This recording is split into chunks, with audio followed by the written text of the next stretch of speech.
আমরা বাথরুমের আন্ডারগ্রাউন্ড ভাবে কিভাবে পাইপ তুলি, এই যে দেখেন এখানে পাশাপাশি 4টা পাইপ আছে, 1টা 2টা 3টা আর এই একটা পানির আছে।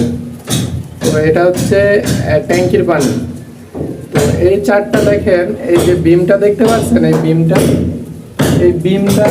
এই জায়গাটা একটা গ্যাপ আছে, এই গ্যাপ দিয়ে আমরা পাইপটাকে ব্যবহার করেছি। মানে আমরা যে স্যানিটারি পানির লাইনের যে পাইপটা দিচ্ছি সেটা হচ্ছে আমরা এই গ্যাপে ব্যবহার করেছি, যেখানে যে 5 ইঞ্চি গ্যাপটা আছে এই গ্যাপে ব্যবহার করেছি।